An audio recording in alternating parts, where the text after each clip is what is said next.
Well, good morning, everyone. Morning, Dawn. Morning, Dawn. Morning. First of all, thank you for coming. Yeah, it's All our of you, pleasure. and I know I saw Jamie, she's in the hall. Yeah, we forgot something in the car, so to get it for us. But this is actually it's kind of an interesting class. You know, we save up for retirement. You start working your career, you save up for retirement. But then once you get there, there's another stage here that I think actually a lot of us fail to even think about for a moment, but it's becoming an important step. And so today, with the senior college class, it's certainly called Investments After Retirement. And here with us today, we have 3 instructors. You just came back from the car? Yes, yes. Could you hear me breathing? We parked a long ways away. Didn't need to run. We weren't going anywhere. Actually, the class has got kind of 2 components to it. They're related, but they're 2 separate. One is identity theft. And this is something that has become, as electronics get a little more complicated and advanced, is a real major issue. And along with investments, and we have 2 people here to deal with investments with. Danielle Hebert. Danielle is very community driven, I have to admit. Has just taken on a new role in Madawaska as head of the Acadian Festival Committee. Wow. Big undertaking. Wow, good job. And, she's the director of marketing at North State Federal Credit Union. And we have Ben Shaw. People know Ben Shaw. Apparently more than I thought, so wonderful. And I like the title, Chief Operating Officer at Thompson Financial Group in Prescott. And we have Jamie Garrett. Do you say Garrett or Garrett? Any. It depends what she is. Right. Yes.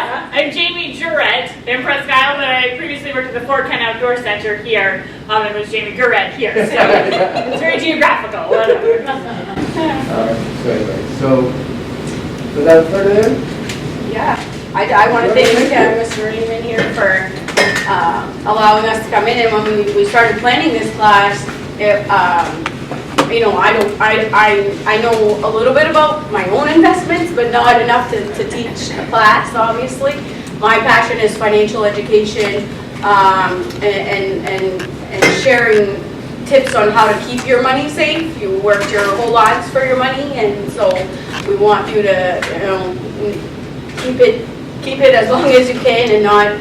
Unfortunately, people get scammed all the time. So I want to share some helpful hints. And so when Mr. Raymond talked about the investments part, you know, in my personal dealings, I dealt with Ben and Jamie, and so I reached out, and they were more than happy to join in and kind of do this class as a collaboration. So we're very, very happy to be doing this with them. I think we could start with you, Ben. Yeah, sure. All right. Hand me out some kitties. Yeah. Oh yeah. In case you don't make it all the way through, you'll have these first. You know, in investments and credit union, we like to give away free stuff. So it's all good, right? Yeah, That, So that was a good intro, and I think, you know, the point that both of you made is good.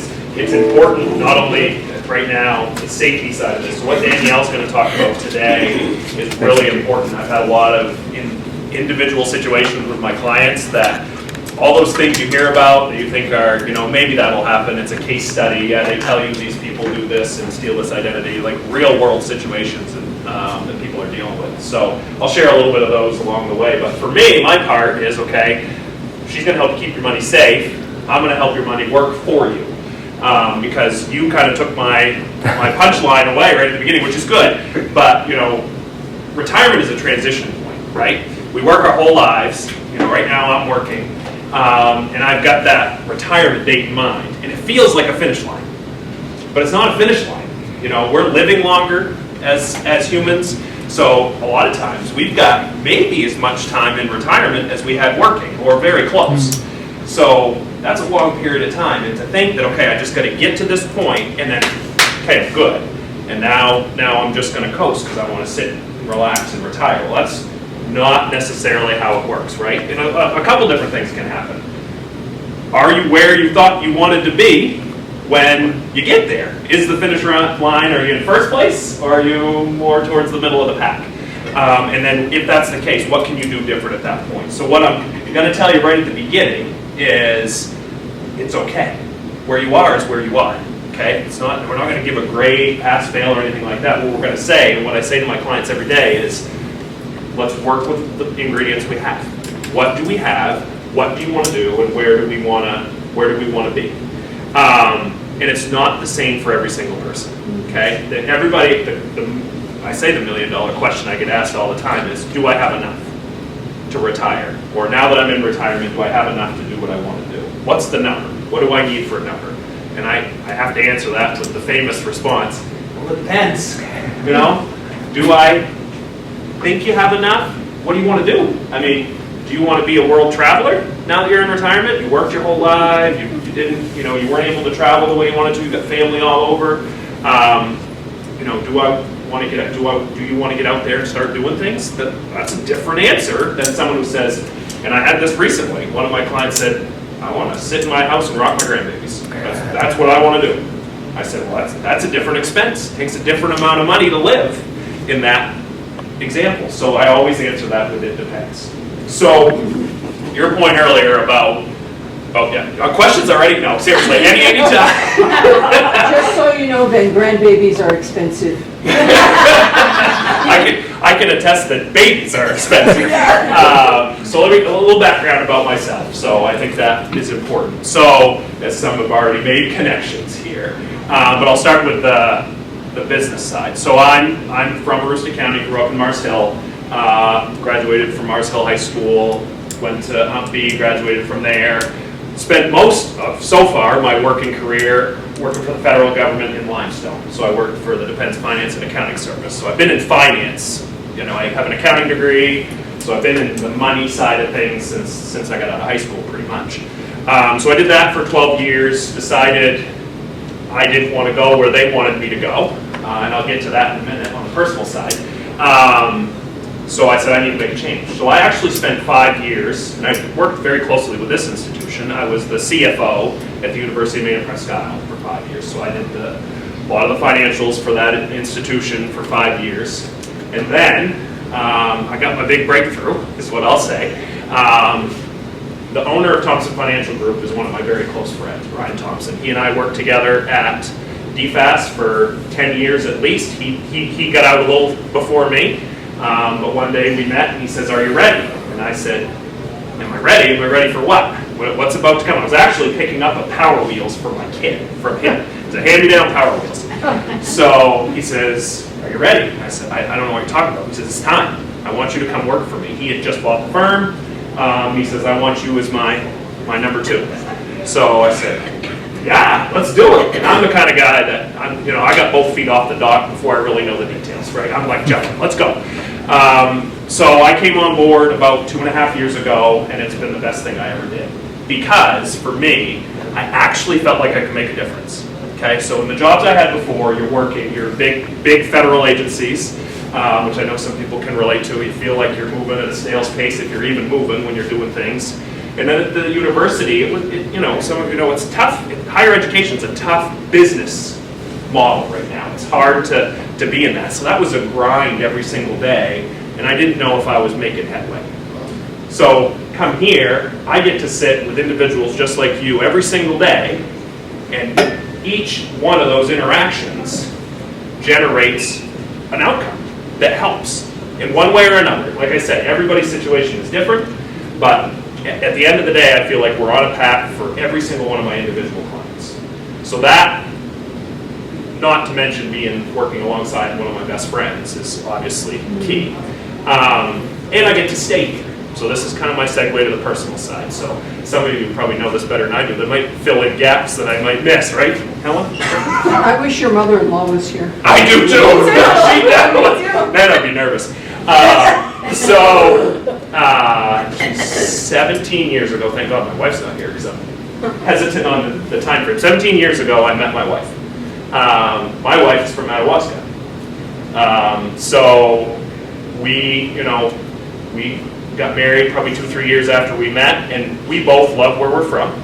She and I absolutely love where she's from. That was someplace I never came as a kid, was up here. We just never came here. I grew up in Marcel. So now we're coming all the time, and it's like the coolest thing. You walk across the border, all these things that she taught me about Madawaska and Fort Kent. So, we're, married for a while, and she's like, I don't really want to go anywhere. The job I was at DFAS was say, hey, let's take you to Indianapolis, let's take you to Columbus. And I'm kind of like, sounds cool on the job side, I just don't love it so much on the personal side. So she's like, yeah, I'm not really cool with that yet. And we were on the same page. I'm like, you're right. So I've ultimately landed where I am today, is because we just didn't want to move. We wanted to stay where we are. Well, we had a really good 10 years, my wife and I, just us. We had a dog, it was just us, no kids. So then, we always wanted kids. Wasn't happening quite the way it usually happens for folks. So we decided to adopt 10 years in. And say, okay, we're gonna adopt it. But it wasn't working that way. It's fine. We're gonna be parents. Number one thing we wanted to do in life was be parents. Stay where we were and be parents. So we adopted my son Reed back in 2017. He's been with us since about 30 seconds out of the womb. And as we're walking into the hospital to meet Reed for the first time ever in Dover Foxcroft, where he was born, my wife says, I gotta go to the bathroom. I said, well, go. It's like 4 o'clock in the morning. We got the call at 2:30. So I said, she's just nerved out, right? So she says, she comes out, she said, threw up. I said, you never throw up. She said, no. She said, throw up. I said, you're just worked out. I said, we've been out since 2:30. We've been on the road, just hammering down. It's raining like heck. I said, you're about to meet your son for the first time. It's just nerves. So we get Reed. We're heading over for a couple days. We come home. That next Friday, I come home from work. And she's sitting in the chair, Reed's sleeping or something like that. She's sitting in the chair and she's got this look on her face, right? And you can kind of tell, the look, right? So I'm like, what? She's like, she's got a box beside her in the chair. I'm like, what's that? She said, well, it's a pregnancy test. I said, what? First of all, have you taken it yet? She said, no. And she said, but I think I need to. I'm like, whew. So on my mind, obviously, we have a brand new baby at home. And she says, I think I need to, so she takes it. She says, but I can't go in the bathroom to look at it when it was down. I said, I can't go, so you gotta go. I said, okay. So I go in. She's in the living room. She says, Ben. And I'm sitting there going, I think there's a picture. You might have seen the picture. You actually screamed. I did? Did I? Oh, sorry, I don't remember. So I said, hold up. I'm going back to the drugstore. I'm getting 2 more tests, and you're going to take it again. Twice. So I did. Came back. I said, you're going to take one tonight, you're going to take one tomorrow morning. We're not getting anywhere. We're not doing anything until then. Sure enough, now I have Reed. Grant was born in April, and is 7 months younger than Reed. So they're 7 months apart.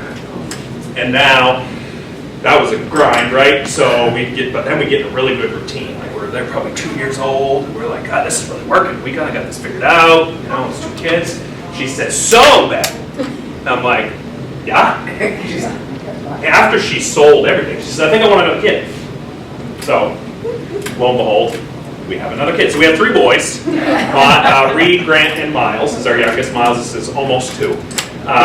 And that I say, obviously to kind of give you who I am. So you don't have this guy up here in a suit jacket telling you what you need to do with your investments. You can kind of get a peek into who I am. But life changes, right? So there was a lot of transition points for me over that time frame of what I was doing and thought I needed to be doing, and that changed greatly.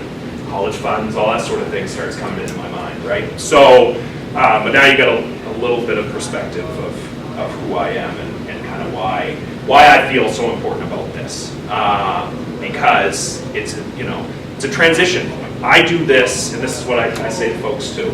You retire once, hopefully, right? In some cases, it may be more than once, but on most occasions, you go through that transition once in your life. I'm doing it 3 or 4 times a week with people.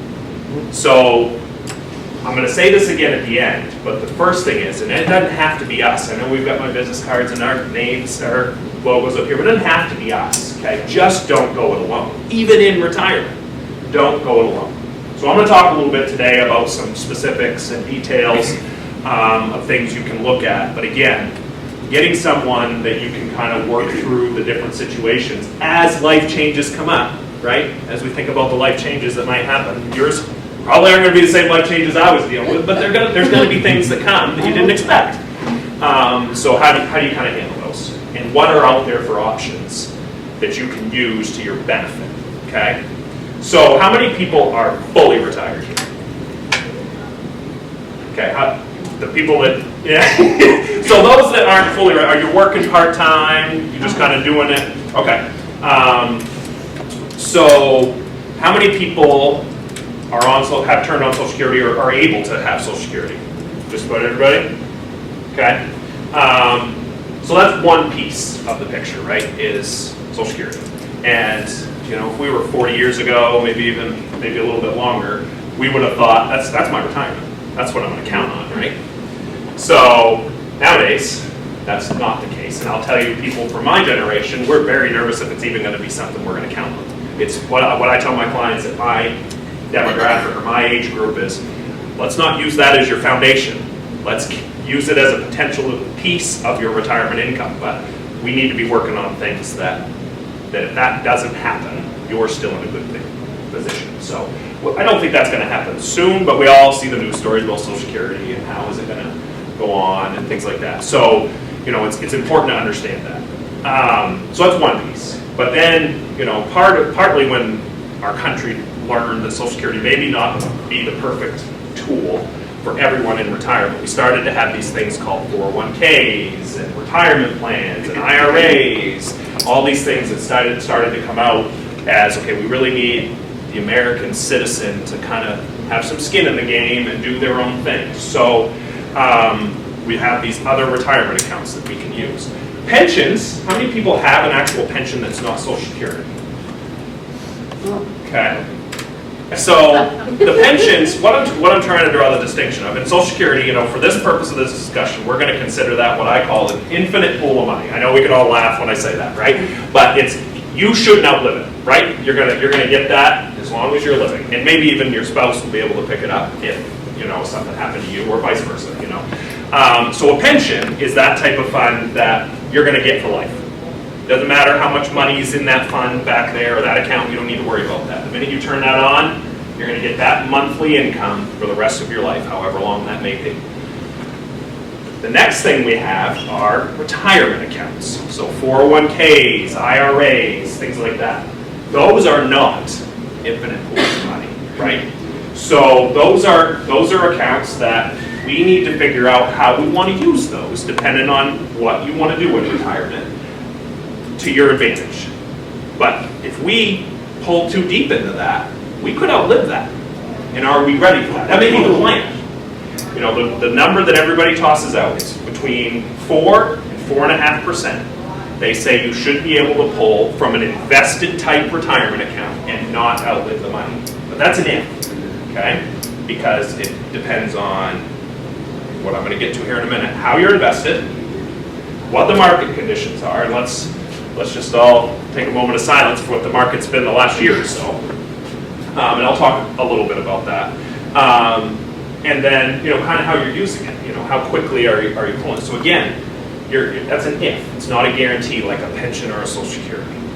So when we think about those type of balances, we want to look at what we have for regular income, not going to change. Maybe we get a cost of living increase on Social Security or something like that. But for the most part, those are set amounts. It doesn't matter how long I live. I live to 110. I'm going to get that same amount for the rest of my life. You can count on that. These accounts over here that aren't that, that's where we need to put a little effort in. That's the transition in retirement. All our lives, when we're working, we are contributing. Our employer's likely contributing up to a match. So we're not as worried about how they're invested because we're adding every pay period.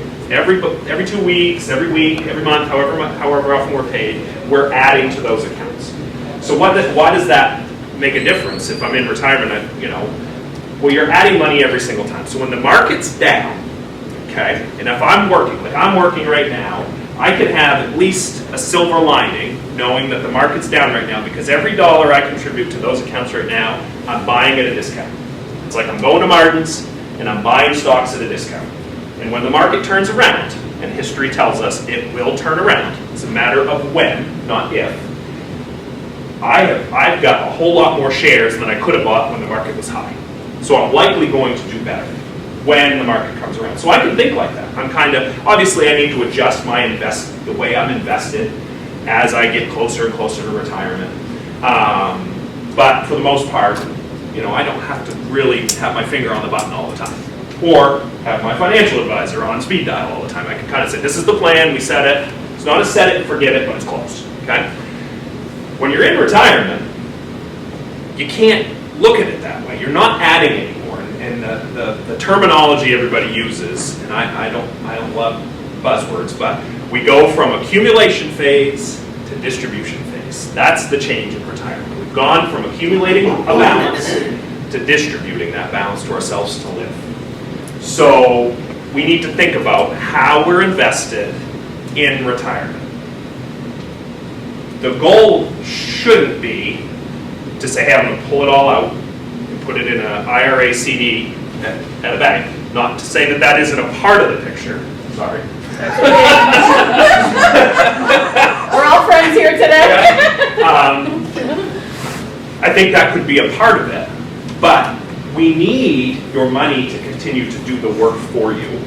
Everything you've worked for and accumulated, you need to have that working for you. And the best place for that to do it, and it's tough for me to stand here after 2022 and so far the start of 23 and say, hey, that's still where you need to get some work done in terms of getting your balance. Because when we talk about taking 4% a year off an account, if we're just dipping into principal every year, that's not going to get us as far as we want. What we want is we're earning 4% because we're investing more conservatively. And we're maybe some years we're going to make less than 4%, so we're going to dip into that principal. In other years, we're going to be living off just the interest. Like 2 years prior, 2020 and 2021, really good years. I mean, the market itself had 15, 20% market returns. So you were seeing statements come and be like, woo, that's pretty good. I can deal with that. And that's the market, right? And that's the tough part. Emotions make us want to do the exact opposite of what we should do. So I've been doing this, as I said, about 2 years. So most of my clients invested with me at the end of 2021. Okay? So I can put on this hand how many people have made money since Ben Shaw's been their financial advisor. Because they've come to me at the peak. Yeah. And while we work through that, and all my clients, we talk through that. This is a market condition. Let's not forget what your balance was before you came. You made $40,000 over the last 2 years from the market conditions. We've lost 15 over the last year and a half. We're still better than we were. So it's just kind of looking it over the long term. But in the moment, it is hard to get that statement. And probably October of last year was our low point. Beginning of October. Your September 30th statements, those of you that get regular statements, was probably the hardest one to see. Because that was our low point. It was about October 1st, which happens to be my birthday. Lucky me. So I got a lot of phone calls on my birthday. As those statements came out. But we started to make it back towards the end of the year. We actually started to get a little better. And the banking thing happened. And I think maybe both of us, but I'll touch on that a little bit because I'm sure some people are like, ooh, is this a problem for me? Depending on how you're invested. What is the reality of what's going on in the banking? There's a lot of news on it right now. It's started to calm down a little bit, but it is something you should keep your eye on. But from what we're seeing, we're not heading into a 2008, at least in my opinion. Okay. So lost my train of thought. So when we think about those investments that we have, how many people have like an IRA or 401k or something like that you're using or just letting sit? Okay, mix of folks. Yep. Okay. How many people still have that inside of your old employer's plan? Okay. Okay. So is it still invested the same way it was? as when you were working? Did you make investment changes when you stopped? Just shake your head, it's fine. So, okay, so you made some changes. So that's good. I think I think it's fine to stay inside of those plans, but those plans are developed for people working, right? For the most part. So they've got investment options, and a lot of times they have funds that have a year attached to them, right? Based on when you want to retire, they call them targeted funds. So basically, especially, so I'll use a simple example because some of the people I think have it. So the TSP, the Federal Retirement 401k, it's 403b, I think, but that basically has 5 funds, maybe it's 6. It's like they're lettered funds. But then outside of that, you've got like all these different 5-year increments you can go in. They're called L funds. So there's L, 2025, L 2030, L, and how the further you are away from that year, the more aggressive your account's going to be. And as time goes on, that gets less and less aggressive. Those are great when you're working. Because again, like I talked about, you're adding money, having that kind of on a stopwatch is great. But where I feel they fall short, that's called a passive investment.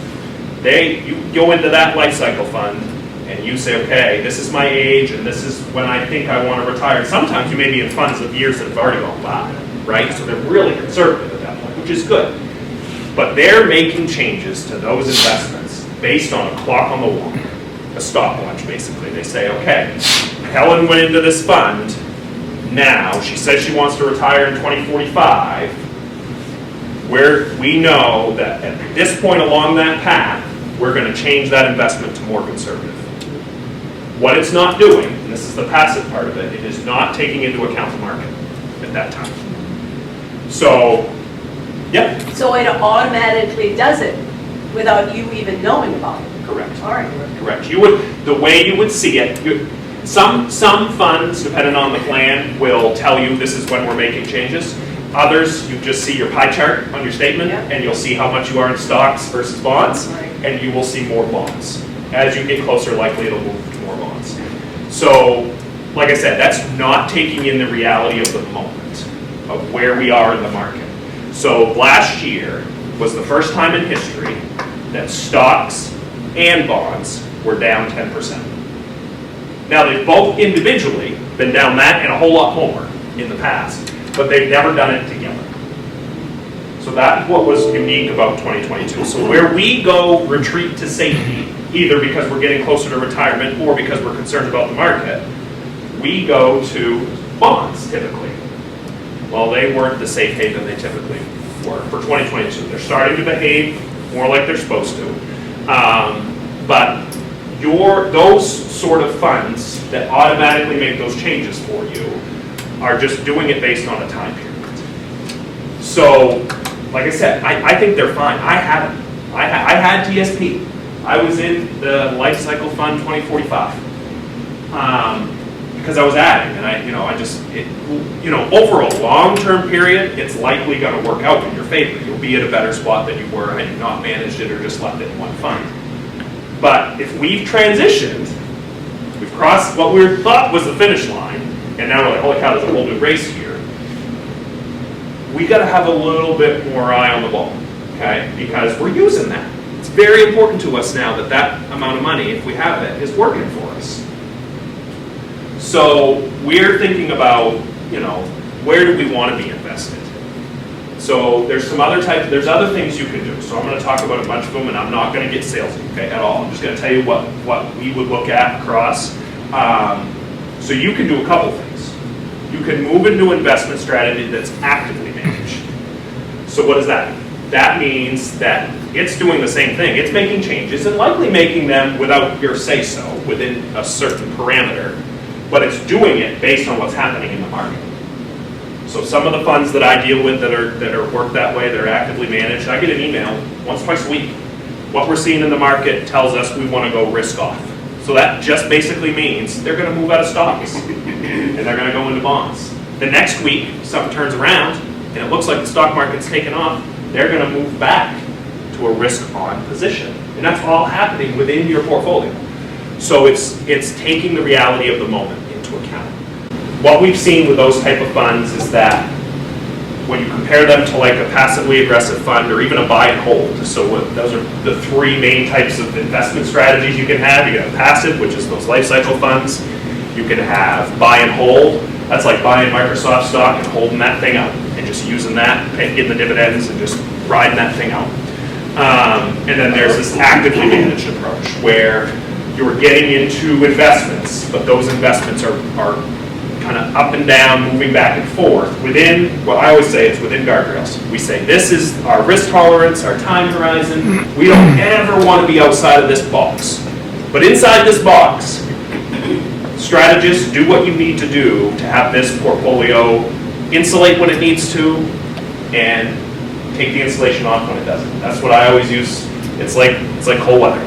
You want, when the cold weather really sets in, you want that investment strategy to pack on that insulation. But when the next day, like it does in Maine, it's 75 degrees outside, you don't want all that insulation on anymore, right? You want to feel that heat. You want to let that sun come in so that it takes that insulation off. So it kind of ebbs and flows to allow you the best possible opportunity to insulate the lows, feel the good. So that's one way.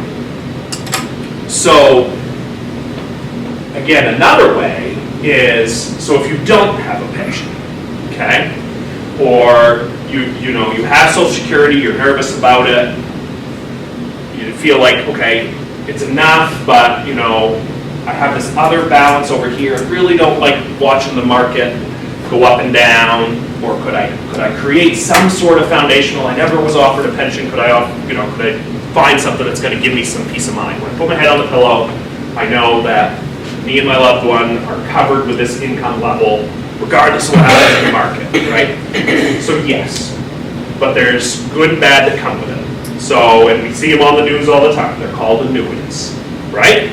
And they've got a bad rap, and I'm not going to tell you that that's not right. There's good and bad with them. So we have been using annuities in a number of our clients' portfolios as a part of the picture. So I'm going to tell you the bad first, and I'm going to tell you the reality of what we look at. An annuity is like a CD, typically. You put your money in that, and it's locked in, kind of. If you want to get it out of there, you're going to pay surrender charge, it's called. And a lot of times, those are 10-year surrender charges. You can get them at 5 and 7 years. That's a long time, right? Especially if you're in retirement. So the other thing is that annuities is like, they're not all created equal. There's fixed annuities and there's variable annuities. So variable annuities basically go up and down in the market. No different than an investment strategy. You're hoping that that balance is going to grow with what happens in the market. You want to feel that market return. That's a pre-retirement sort of approach, in my opinion. The other type is called a fixed annuity. Okay? So a fixed annuity is not investing in the market. You're investing with an insurance company. And that insurance company, like a bank, is able to then go invest that money for them. But your money, technically, stays in the insurance company. You're not investing. So a lot of times those fixed annuities don't allow you to get the high-flying returns that you might get in a variable annuity or even in an investment in the market, but they usually don't allow a loss. Their downside risk is zero. When the market's down 10%, that year will be zero. So you won't have lost anything. You won't have earned anything. And then on the flip side, and this is the good and the bad, when the market does a 15 or 20% year, you're likely seeing 8%, 9%. It can vary a bunch. How annuities can become part of the picture. And like I said, there's all different sorts out there, and they've got a million different ways for it to go. If you want to use it for income, you can use that annuity, put your balance in there, and even if it has a surrender charge of 10 years, as long as it has that income rider, as they call it, on it, you can turn on income technically any time after year one, usually sometimes even within year one, you can turn on income. And when you turn on income, that's like a pension. That money will not, that monthly income that you will get from that annuity will not go away.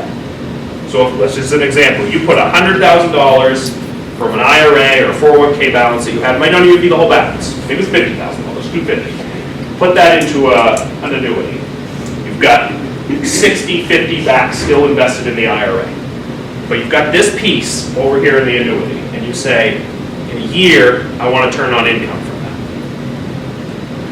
So what the insurance company is going to do is it's going to tell you. It's going to say, okay, if you do this, you'll get this much a year from that. And if you turn it on here, we'll pay you, and even if you put $50,000 in, but you live to 110, like I said before, you're going to well have gotten that $50,000 back in that sum. Because it's not going to stop until you pass away. And even then, you can do spousal sort of things so that it could be you and your significant other can continue to get that income. So what happens to your money while you're there, right? And this is where it can get a little tricky.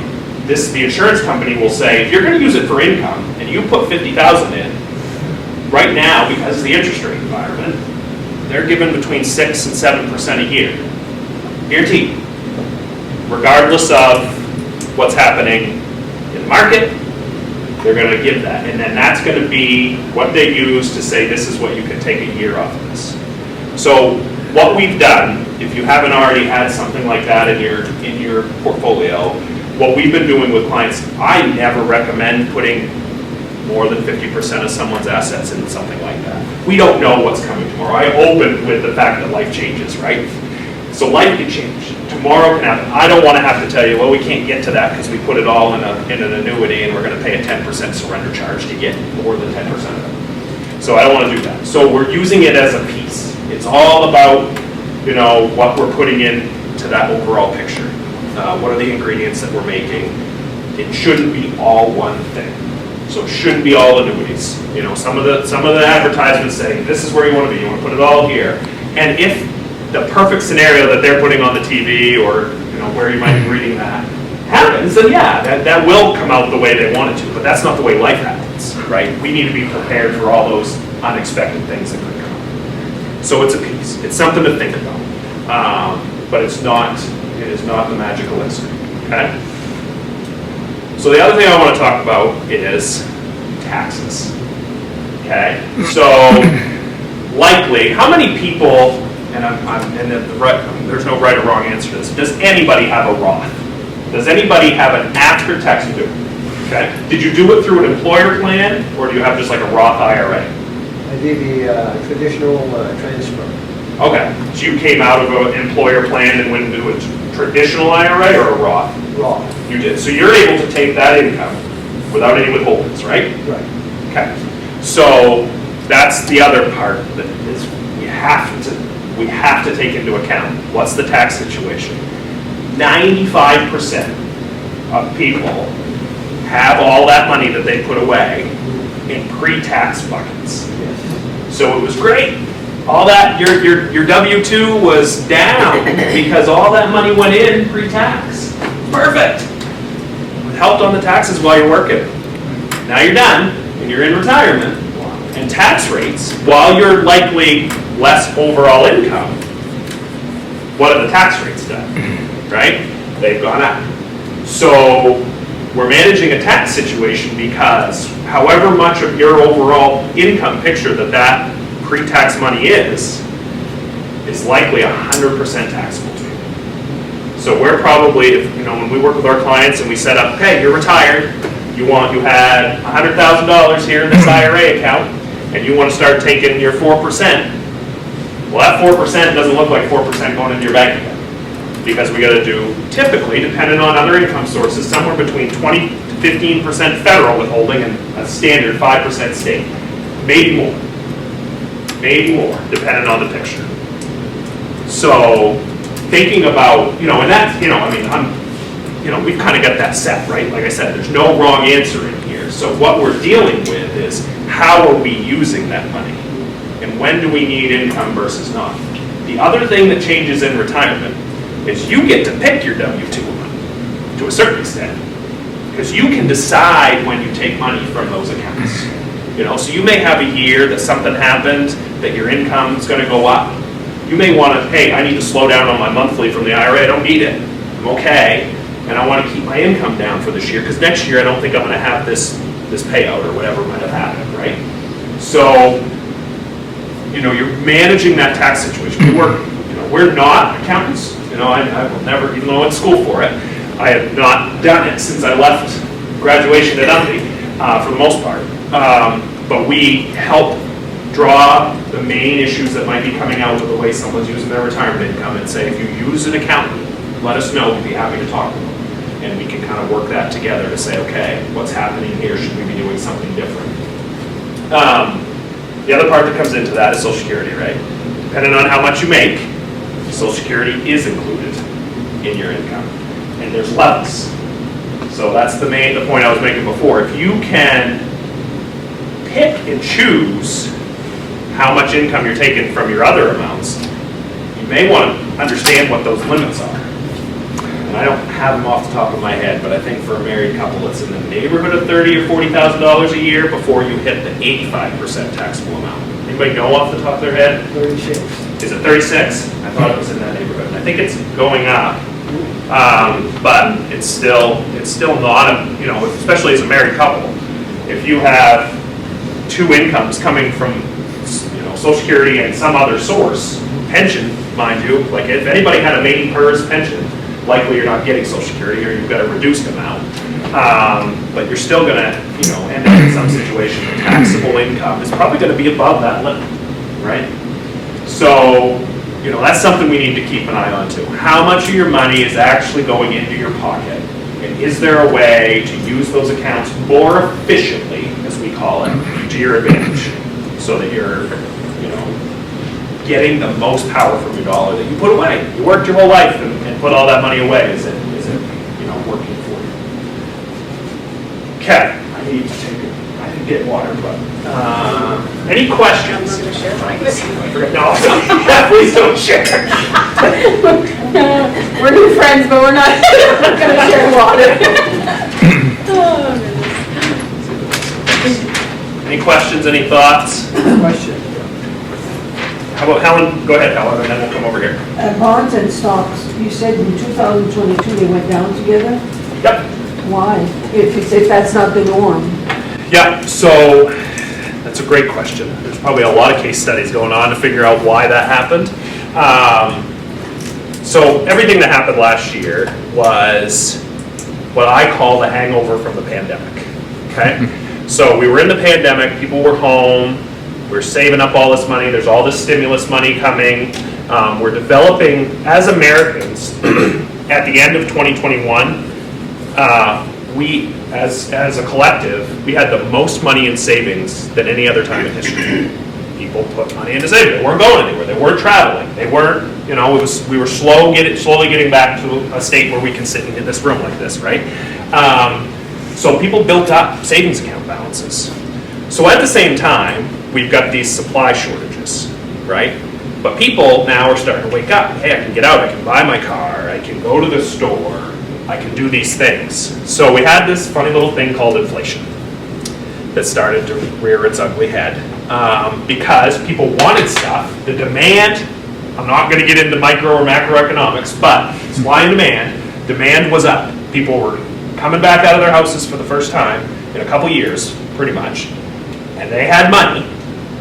But the prices on the shelf, your typical supply and demand, did not happen. The demand, even though prices were through the roof, people were still willing to pay it because they had that savings account balance. So inflation, buying, wasn't slowing down. So when that happens, the costs on corporations is up, right? They're selling the stuff for a whole lot more money, but so that's good for the top line of their financial reports. But the bottom line's not as good because it's costing them more to get those, what was the big thing, the shortage, why am I forgetting about it? Chips. Toilet paper. Toilet paper, that was right at the beginning, yeah. That never made any sense to me, by the way, because that was like the one thing that COVID didn't give you, was anything that needed toilet paper. But, so, Yeah, it took me right off my train of thought. No, microchips. So and that's in everything we're learning, right? Everything from your cell phone to thousands of them in your car, probably. You think, that camera. I mean, everything's got a bunch of little chips in it. So it's costing them more to get all this stuff. So it's costing them more to produce, to make, to sell. So when corporations hurt, their bottom lines hurt, bonds, corporate bonds, that's where the companies come out and they've said, hey, we need to finance some of this big expansion we're going to do, and we're going to do that by offering a bond.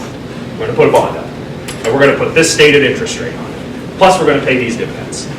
Well, the problem is that at that same time that they're doing that, the stock market's going down, because all of a sudden we're starting to realize, oh man, look at that, it's all over. The stock market's going down because there's a big, the stock market's forward looking, okay? So I got like 5-10 minutes, right? No, take, You sure? you go ahead. I don't want to take all your time. No, go ahead. This is till 11, right? It's still 11, right? Yeah. I talked the whole time. Is this only till 10? Because I'm going to feel really bad. Let me take a drink. We're retired, man. You're retired, it's okay. Time we There got. was a couple people still working. Everybody got a shift today? Oh, you got till 2. All right, we're here all day. You promised me lunch, so I don't know. It might be supper. So where was I going with that?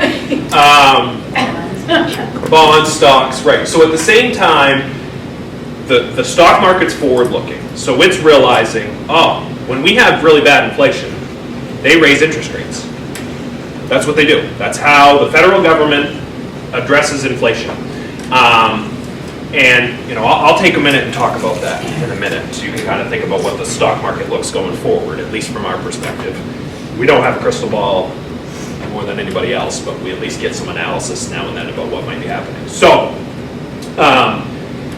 that stock market's realizing interest rates are going to go up, because that's how they're going to address inflation. I mean, you could say, well, Ukraine happened and this happened, but those were temporary blips. I mean, Ukraine's still going on, I get that, but the geopolitical issue that caused in the market was a blip.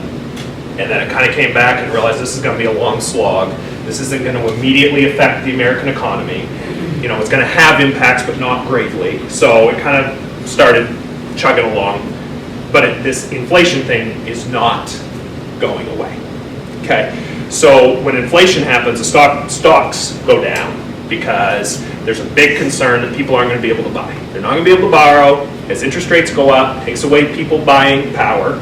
So that means that people aren't going to the car lot, they're not going to Pelletier Motors, and they're not buying a new car with a loan.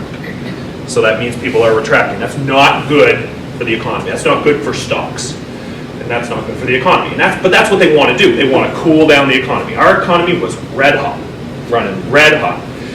And that's good for a short period of time, but it's not good long term, because we end up in a situation like this. On the bond side, these same corporations are struggling to get products to the shelf to sell. So the interest rates and things that they're offering on their bonds is in question. Are they going to be able to pay these stated rates? So it impacted both very similarly in the same way. And while there's still a lot of those same pressures on both of those areas, the bond market, because interest rates are up, that's actually a good thing in that area. You can get some pretty good bonds with some decent interest rates, and they don't seem to be fluctuating. We expect those to be sluggish, right? When you look at the line graph of the stock market, you expect to see it kind of, well, you don't expect it, but it does do a lot of this. The bond market should be doing a little bit more moderate approach. You're not losing as much, you're not gaining as much. They do appear to be coming back that way. What is a bond? So a bond, there's a bunch of different types of bonds. So I said corporate bonds there. So what is that? That's when a corporation like Walmart needs, they're a publicly held company, they say, we need a bond. So we're going to go offer this bond, people can buy it, and it helps finance things that they want to do, and they give a stated rate on it. The thing we're probably more familiar of, treasury notes, treasury bonds. Okay, so that's where the U.S. Treasury says, if you take this bond from me and hold it for 6 months, a year, 15 months, 12, however that may be, we'll pay you Right now, it's about 4.5% interest if you hold it to maturity. And oh, by the way, they come in $1,000 denominations. Right now, you can probably buy it $960 because interest rates are on the rise, right? So you can buy it for less than $1,000, and if it was a 3-month, you hold it for your 3 months, you hold it to maturity, you pay $960, Treasury's going to pay you $1,000, plus they're going to pay you that interest. So it helps that's a portion of the U.S. government debt, okay? That's how they finance what they're doing, in addition to our taxes, okay? So those are bonds, and you're going to have a mix of those. There's municipal bonds. We go to the ballot box and we vote on general obligation bonds all the time. You know, when I was the CFO at Umby, a big chunk of what we wanted to do came from those bonds that were on that ballot. We got a bond to pay for a capital building, you know, to build something on, or to help fund, you know, some sort of program, you know, those sorts of things. So you have bonds anywhere from municipal, corporate tends to be the biggest percentage, I would say, would be corporate, because that's how corporations do it, but, you know, governments do it as well. Yep. You had a question a little bit ago. Yep. The question is, are you going to speak about RMDs? I am. Look at that. Teed me right up. Actually, I probably should have talked about it a while ago. I'm talking too long. Let me just see if there was anything else I really wanted to hit.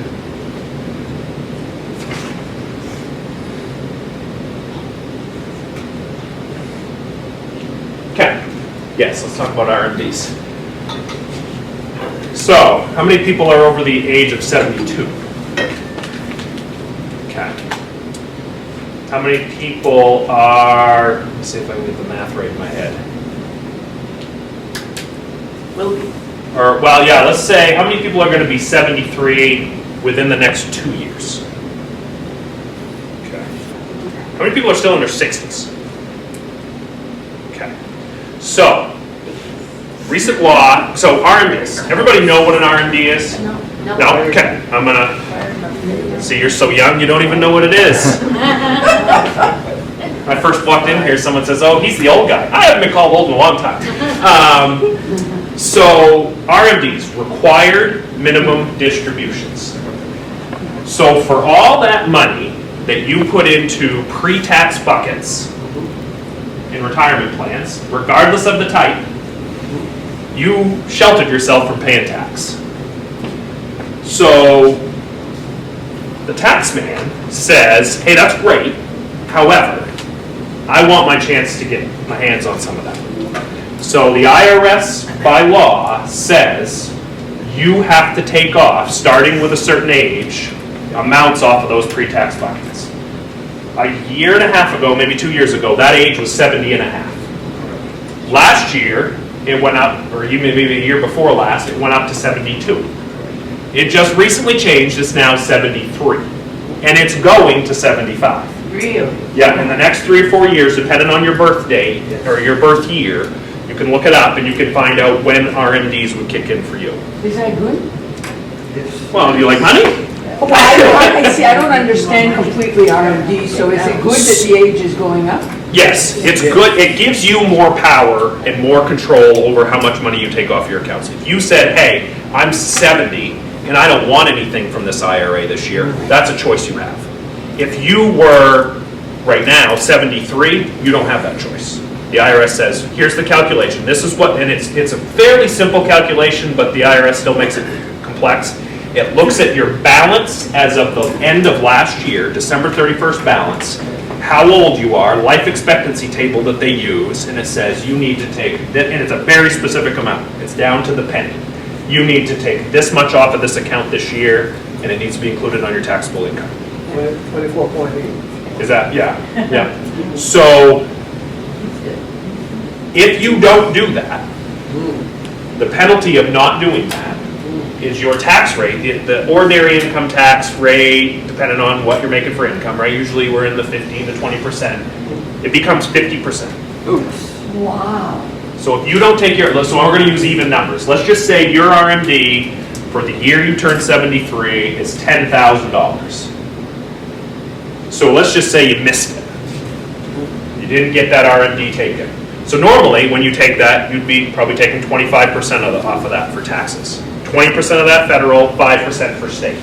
You miss it, you're taking 55% off. So you're getting 45%, you're getting $4,500 of $10,000 net to you because the IRS is taking 50% of it and the state's going to still take their 5%. What's the minimum amount that you have to draw to meet the requirement that you don't default? Every year, for the investments we use at like in January, it'll say this is what your balance was as of the end of last year, 2022. You need to take this amount. It depends on your balance as of the prior year, and then it runs a calculation. And like January 15th, you'll get a letter typically from your investment and say your RMD for this year is this much. That's just a feature of an investment that you have. Right. So it just happens to be, I invested in this, but it has this RMD feature attached to it. It's anything that's a pre-tax.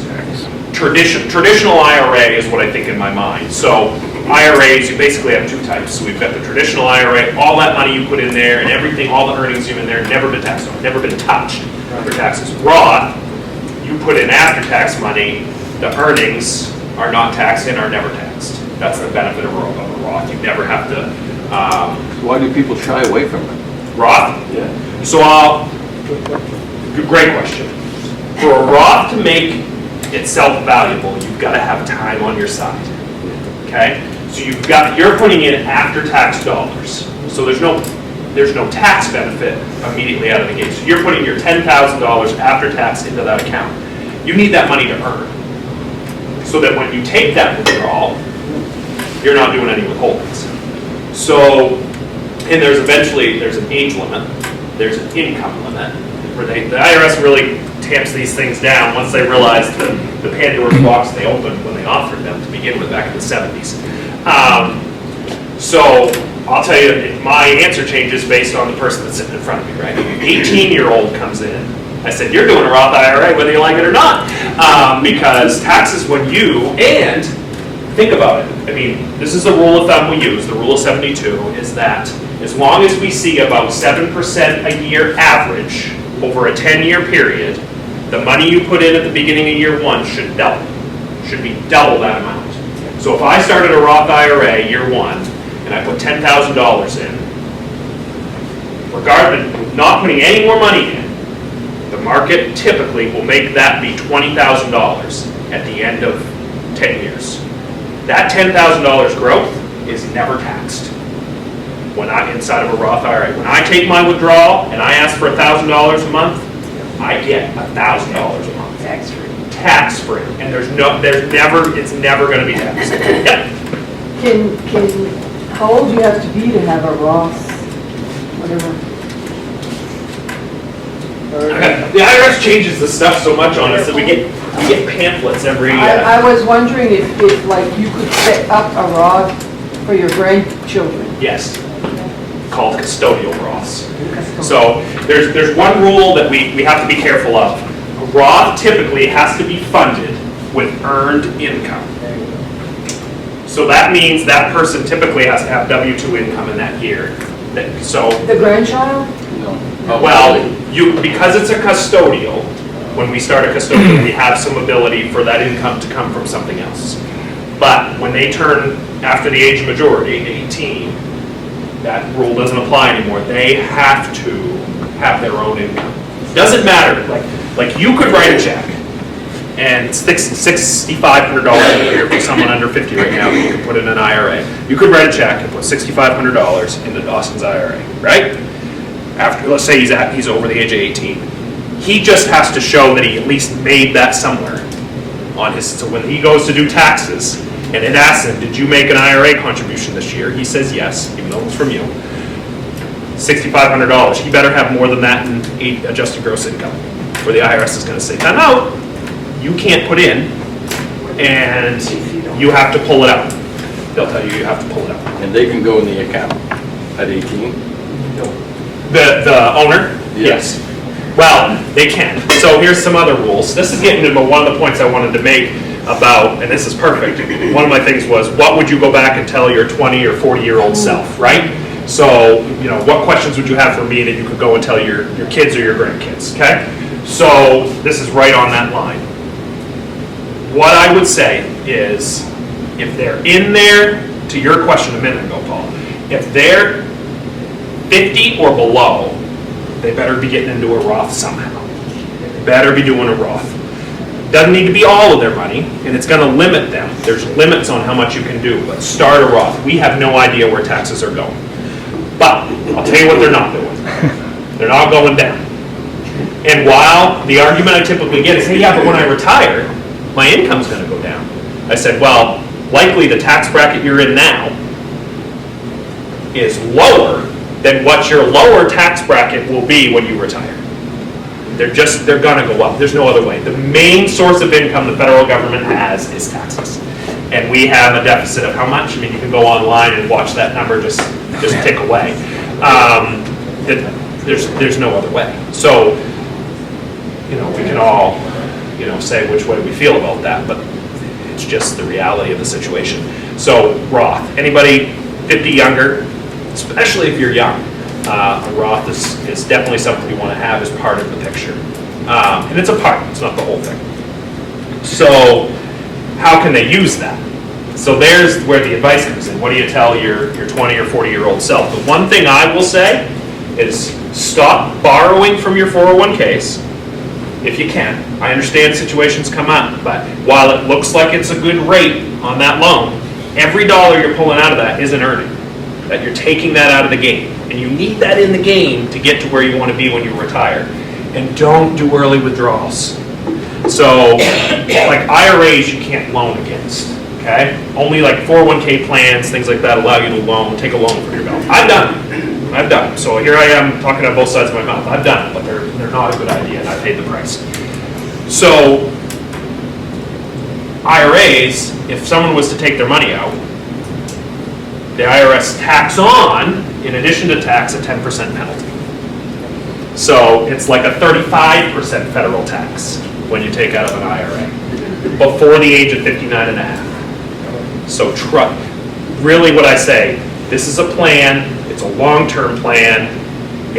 When we're setting up someone new and they're saying, hey, how much should I contribute to this? I say, hey, I'd love for you to be doing the max. I said, but the first thing we need to understand is what can you live with? Because I really can't have you coming to me tomorrow and saying, oh, the fridge just broke and I got to replace the fridge. If you're going to cut into your budget that much, it's not going to work. We're going to actually cost you money in the long run. So what we need to do is set a plan that you can live with and that balance can grow and you can live within your means on the other side. Don't cut yourself so thin with that because it'll hurt you. It'll cost you money in the long run. So anybody thoughts on what you would tell your... Well, I want to go back to RMDs just for a second. Yeah.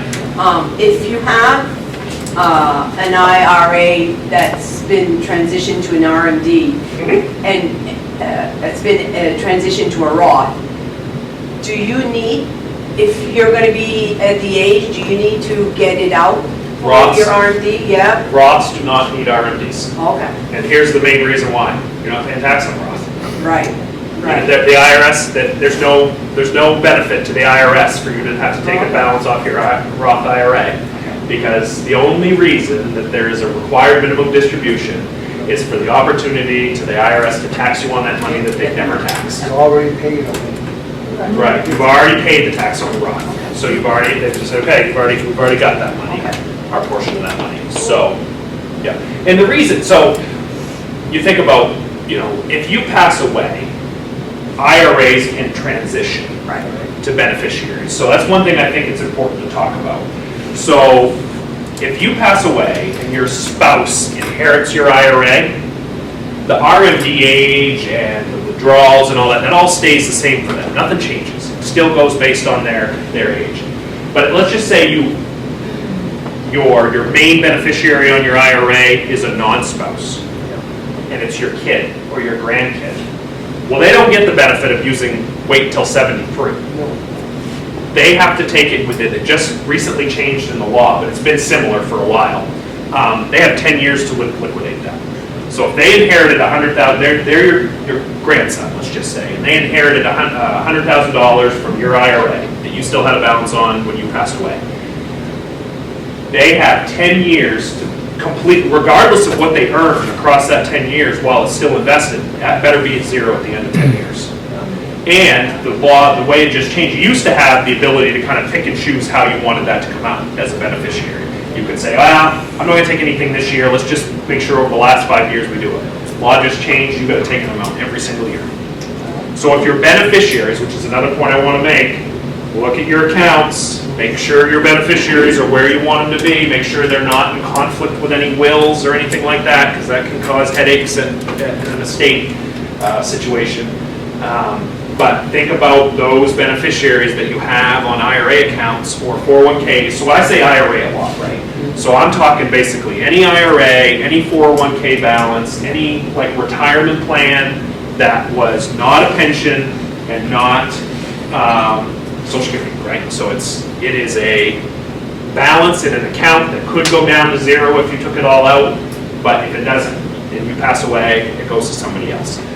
That you make sure you've got the beneficiaries on that the way you want them to be, and understand, maybe help your beneficiaries understand, hey, if something happens to me and you inherit this, talk to somebody. Don't go it alone, talk to somebody, because there's going to be options, but you're going to need to start taking, that's a hard thing to talk about, right? But you're going to need to start taking amounts from this every year. You can't just sit on it and wait, because it'll be a painful tax bill. Okay? So those are really important things. So, good question. We'll start there. Yeah. Do you do any 529 college Yep. grandparents? You do? Yeah, we can do it a couple ways. So like the next gen through the state is the best. That's the first starting place we tell everybody. And if you haven't done that, what we say is the best way to do that is set that up yourself. Like get an online account, set that up. You can do automatic contributions. You don't need to call us or do anything like that. And you're getting the matching funds. Right. So you can look online. There's like 3 different ways to get funds, basically from the state, but it's from the Alphons primarily, that you can get up to $300 a year added to your account as long as you do per account. I just got my letter saying that because I have a nephew, and I started when he's 7 now, but I think I've had it for a couple of years, and I just got my letter that because I contributed throughout the year and hit my max of what I can put, they're matching with 300 with the 300. So. You got to put in 1,000. And it's so easy. Like I have an automatic contribution, so I mean, I don't know, $50 a month or something like that, and it just goes, and he'll have it when because I don't have children of my own. It's college money. Yeah. Right. Yeah. But they can use it for other things, not just college. It's not just tuition. But they it's can use anything it for related. A lot of books, times. or if they were Yep. going to like a tech school and they needed the tools, Will that hurt them when they apply for financial aid? Yes. Possibly. Possible. Now, for the past 3 years, you could not claim it on your state income tax. For 2023, you will be allowed to claim that 1,000 or whatever you put in. Whatever you put in. Yeah. You got to put 1,000 to get the 300, right? Yeah. Yeah. Yeah. It's a 30% matching grant. You do You that. have to itemize that, so. No. No.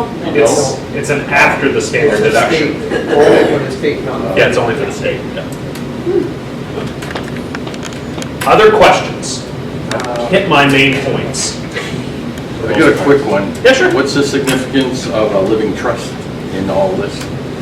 So, are you thinking like managing a nursing home situation sort of thing? A little bit of everything. So we've dealt with a number of those, and that's outside of like taxes and am I going to have enough if I live another 30, 40 years. The next thing is, okay, so if I go in a nursing home or I get, what's going to happen with all this stuff?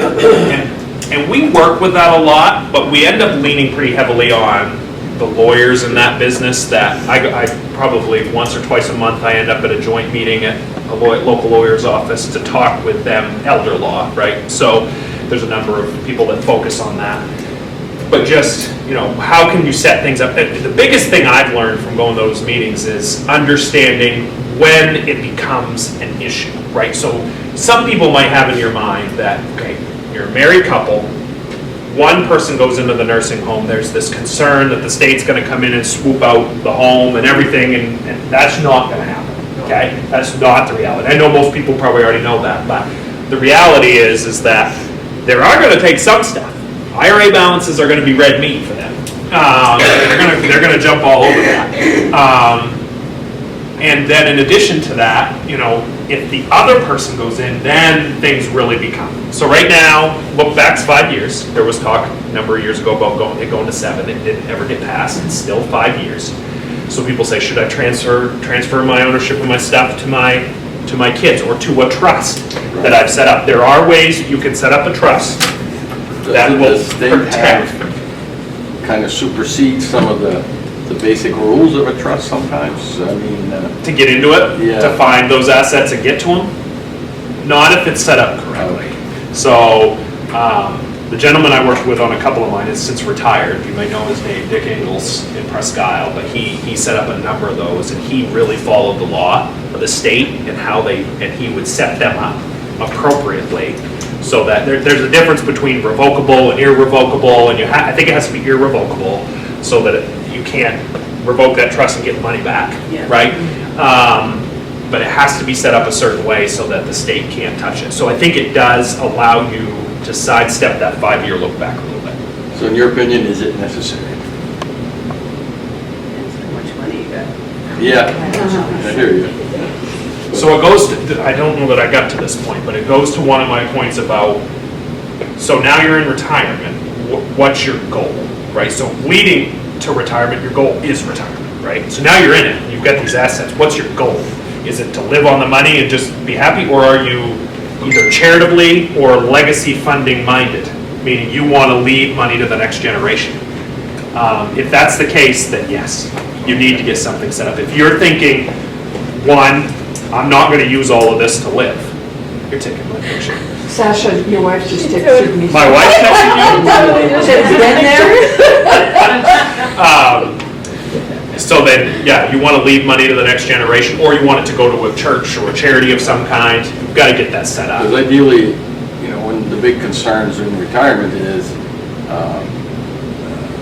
if I fall sick, or if Right. like you said, go to the nursing home. So at that point, my concern was, are they coming to get it? They come in, they're coming to get my income, obviously, at some point. Yep. So where does that leave my wife? They will leave her, and what I remember specifically is the house will not go anywhere. There will be one vehicle left. Yep. If you have 2 or you have 5 vehicles, they're gonna have to sell off the 4, and the state will take the proceeds from those, but they'll leave her a vehicle. They'll leave her enough income to live. If she's living, depending on, they'll have to show what she's using from your income to live. They likely won't dip into that entirely. They probably will touch it some. The bigger issue is when you both end up there. If you both end up in the nursing home together, then they're coming and they're Not taking in the same room. I saw the fear go over Paul's face. Then they're going to swoop in, and the house is going to be, So again, a lot of times the biggest concern is what do you have that you want to go to the next generation? Not so much worried. I mean, it's a very close second to be worried about your spouse, but they're going to be okay. They're not going to be homeless. But there is going to be some state intervention there, so that's not great, And right? When the house is sold, that's a whole different picture, right? So she can't, let's say, she can't afford the house. She sells it. And there's, There's some limits on what they can so go the back. lawyer would after. be the one to. Yeah, Okay. yeah. Appreciate it. I think what your question was, is it necessary? I don't want to say it's necessary for everyone based on your situation. It costs money to get a trust set up, right? Yeah.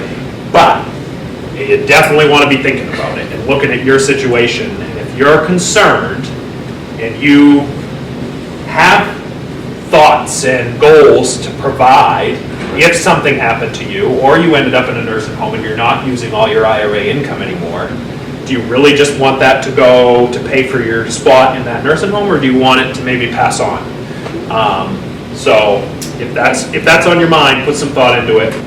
Okay, I'm gonna. Danielle, get a turn? Danielle's definitely gonna get a turn. Well, I'm just gonna tell you one story that kind of, I think, helps tie into what she's gonna talk about. Because I kind of talked about at the beginning about how this thing out there, about these scams that are there and identity theft. So, real life story, and I'll change the names to protect the innocent. But I had a client that I was talking with, and they were telling me a story that their mother lived in a state out west, and got connected somehow with this individual. So it was one of those romantic schemes I think you even touched on.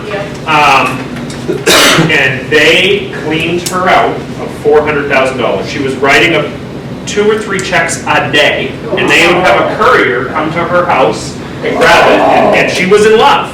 She'd never met the gentleman, but she was in love, and he just needed money, and he was out in California. So here's the thing that just floored me, but I learned from. So this daughter went out and said, hey, we got to do something here. Let's get in touch with the local police department. Let's get in touch with the FBI. Guess what? She was doing it willfully. Yeah. There's no crime. As terrible as it sounds, she was in love, and she did it willfully. So there was nothing the FBI or local authorities could do. And she gave away $400, sold her home.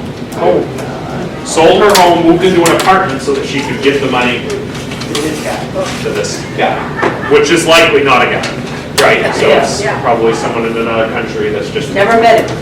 never met him. Even though. They would talk 2-3 times a day on the phone.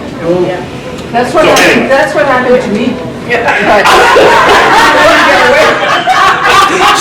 He tried to run. At least you see him. Well, I want to thank Ben because usually when I do this thing, it's me that does all the talking. So Sorry. it's nice to take a little break. Thank you. Thank you, Ben. No, I'll be right back here for a little. There'll be time for a few more questions at the end, I'm sure, so don't go too far then. I won't. So a little history about me. My name is Danielle Hebert, and I work for North State Federal Credit Union. I've been there for about 7 years. Before that, I was at the Madawaska Elementary School. So I'm from Madawaska, came to college here in Fort Kent, graduated from UMFK with my business degree, and then went to work at the Madawaska Elementary School because I wasn't leaving the valley. My family's all here, and this was home for me.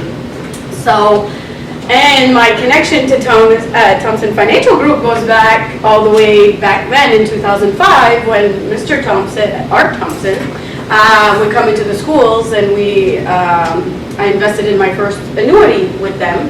It was $25 a week and $50 a paycheck. And I got the advice from my coworker Joyce, who said, you know what? I started your age when I was that age. That's how I started. It's a good place to start. So, you know, for me, that's what I would tell my, younger. That's what I try to tell younger folks is to start young, and and I'm sure that's what you would tell your kids and grandkids, to start young. And now I'm lucky enough to have the 401k and the pension, and still work with Thompson Financial Group. And I think it's important, whether it's them or anybody else, to have that go-to person to ask those questions, because there's so much that changes, and laws and rules and ages and percentages and whatever, and so it's important to have those people that you can go to for those questions, because like we said, life changes, and what do I do now?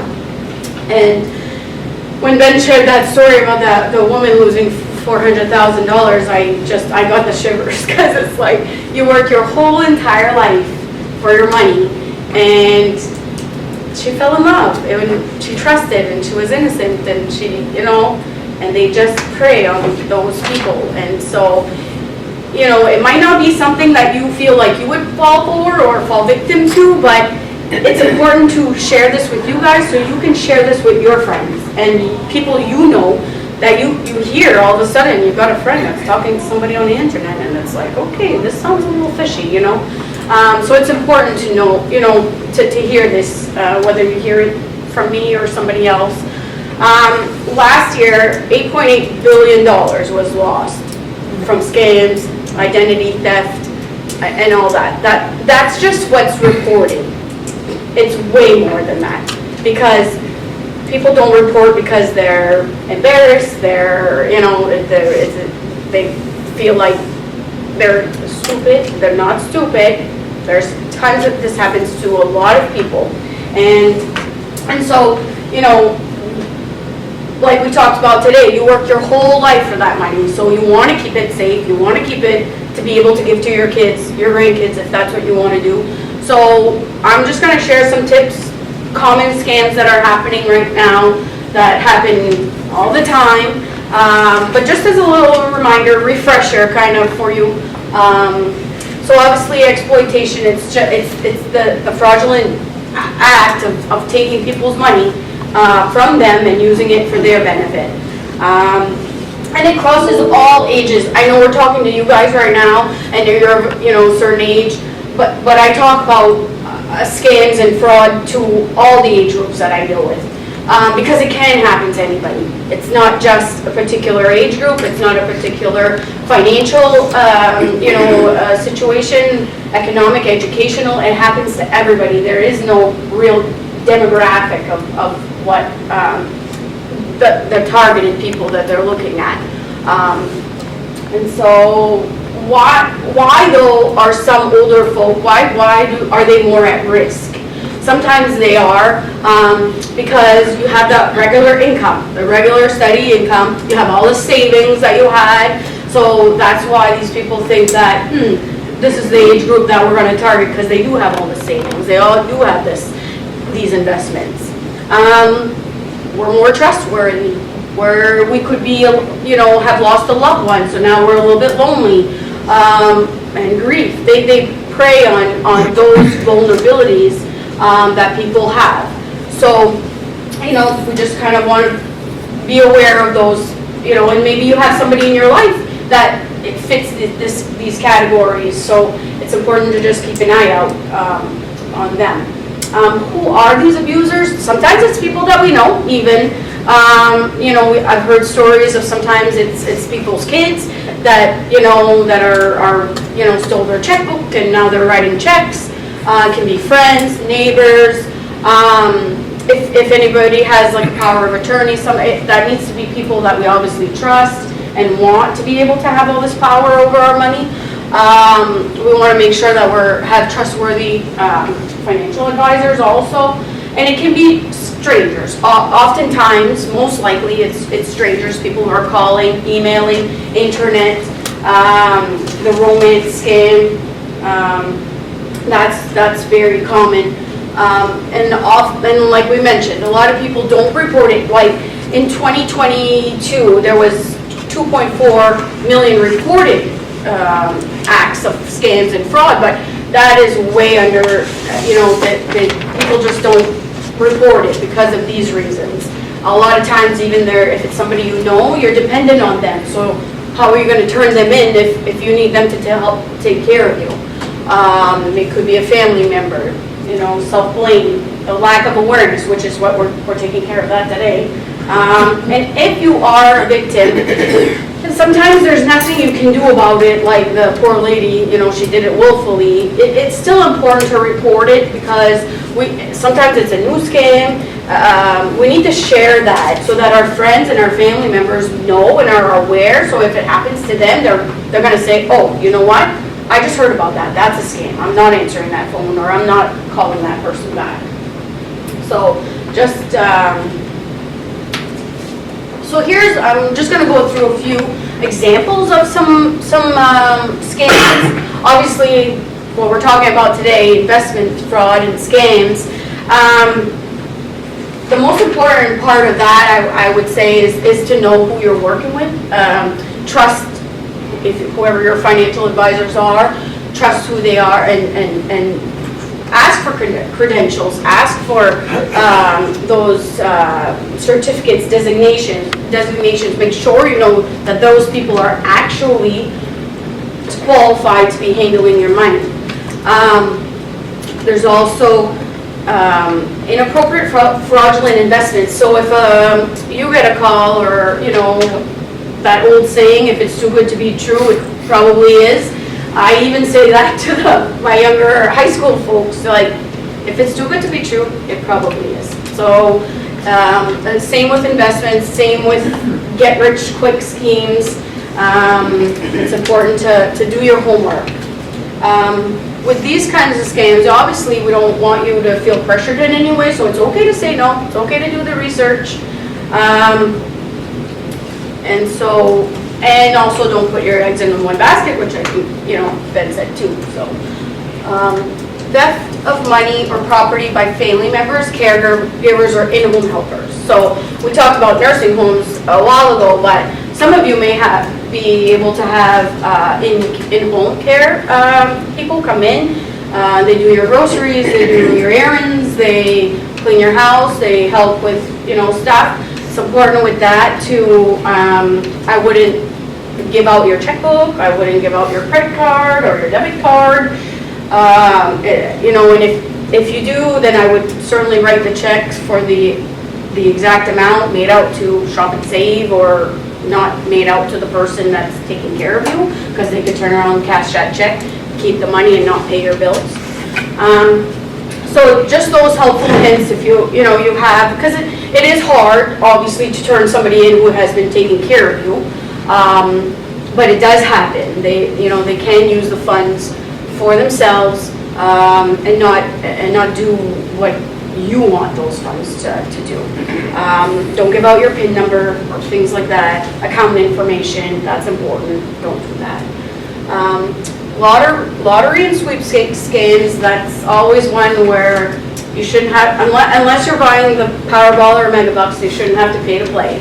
A lot of those, they say, send us 500, you won, but send us $500 for the, fees and taxes and whatever, and we'll mail you a check. And sometimes they send you a really very authentic looking check. They actually send you a check, but then you go to cash it and it's a bogus check. So, and that's the number 3 most reported scam. I mean, we all know about them. So it's important to, and sometimes they'll even they'll say, you won, and so we need to pay for an attorney fee to get this finalized. They hang up with you, and then you get another call, and it's now it's the lawyer that's calling you, but it's the same person that called you to tell you you won. So they keep these scams going, unfortunately. Once they have your number and they feel like they've got you on the hook, they keep at it. I'm sure you've heard of the grandparent scam, where they call and pretend to be your grandchild or your child. That happens all too often. I remember, and this was back when I was working at Kmart, we did what was called Western Union, where you could wire funds. That is a very red flag scam type of payment for anything. So if somebody's asking you for a wire transfer, that's a big red flag. There was these 2 retired folks. They came in and they needed to send their grandson $3,000 because he was stuck. I can't remember if he had a car accident or it was something similar to that. And they of course told them not to tell his parents. Because they were going to get, he was going to get in trouble, $3,000. And with that, I mean, obviously when we work in a small store like that, we know our people, and so my manager back then tried to convince them not to send it, but I mean, we can only do so much. We can't deny somebody's services. We can only try to educate as much as we can, and sure enough, they ended up doing the transaction. They came back later after they had spoken to their daughter, and it was a total scam. The grandson was fine. He was in his room upstairs with the daughter. So that's a small. I mean, it's $3,000. That's a lot of money, but that happens all the time. And so and they'll use all kinds of tricks. So it's important to hang up, call your kids, they get in trouble. They say they're going to get in trouble. That's minor compared to money that could be lost. in the long run. So an imposter scams is just, it's that, for them pretending to be somebody they're not, to get money out from them. Which is, a lot of times, the tax, the IRS. A couple of notes on that is the IRS is never gonna demand payment over the phone for anything. They will send you something in writing, and they're not gonna send the cops after you, they're not gonna revoke your license. These are like, they say these harsh things to try to get you to act quickly. And so it's important to know that, that the IRS doesn't work like that. They will, it's always in writing, not in email. They're not gonna send you an email asking you to send in and pay these taxes that you haven't, that you've never had to pay before.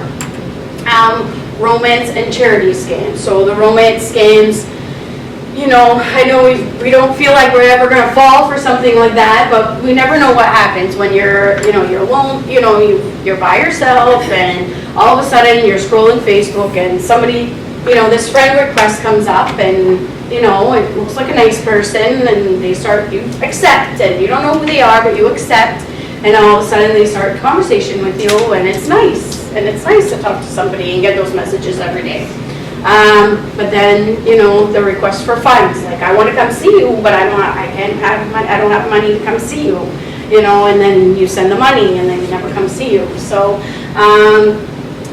you might not fall for that, but it's important to know. I mean, we've heard stories, even in our local towns, of this happening, so it is reality. Telephone, computer, and internet scams, that I would, obviously we know our phones ring off the hook, so you're better off not answering if you don't know who it is. Oftentimes they use numbers that we know, though, we all know that. So, my maid talks French, so she knows when it's not, it's not somebody that knows her, they hang up real quick. Computer, internet, it's all basically, don't give out your account information, or unless it's a trusted, you don't want to be doing that in any type of situation. I have a personal story of identity theft. So identity theft is when they steal like your social security number, your birthday, things like that, to gain access to credit cards or loans or whatever. So 2017 or 18, and this is important, this goes off of also checking your accounts. Like our credit unions and our banks, they all have apps, and I don't know, I don't know if you're not tech savvy or not, but the apps are usually pretty user friendly, and that's why it's easy to check your accounts daily. You can go on, check your account balances, make sure everything looks okay. That's what I do, and back then when I opened my account first thing in the morning and noticed I had $3,000 missing from my account. Whoa, that's eye-catching, So I obviously work in a credit union, so I went up, and they put like a freeze on. They could tell it had been done through shared branching, which shared branching is,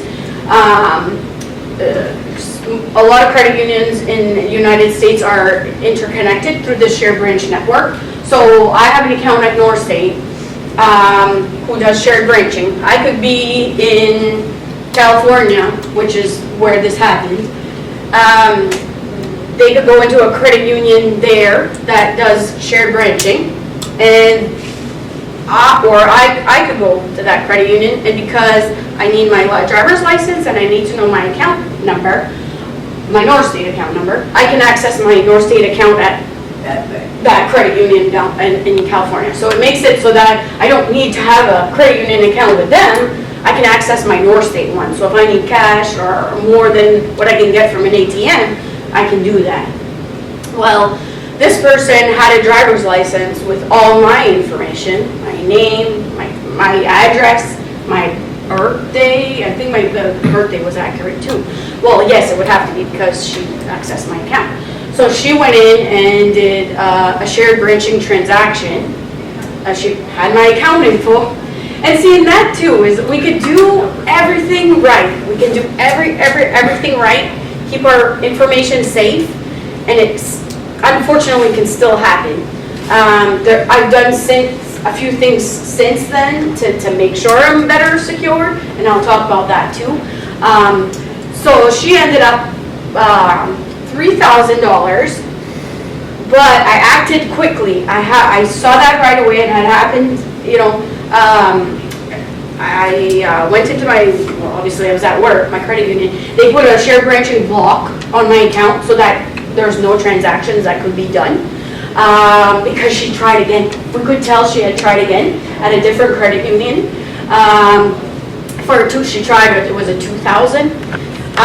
The minute I left the office of the girl that took care of that, I was sitting in my office and I thought, oh, she has all my info. What else could she possibly be doing? And so what I did is I put what's called a credit freeze. Does anyone know what that is? Yeah, credit freeze on your it's an actual credit. You freeze your credit. So I can't take out any loans or credit cards until I unfreeze that. So you have to do that with the credit bureaus. And so I immediately did that. I went on all three credit bureaus, Experian, TransUnion, and Equifax, and I froze my credit. Very easy, and I have a little cheat sheet here of how to do that. It's very easy. The only thing you got to do is keep your password, because like when I went to apply for a cell phone, I forgot my credit was frozen, and I had to unlock for them to run my credit for that. Anyway, very easy to put back on. You can put an automatic. You can unlock your credit for one day, have it put on the next day.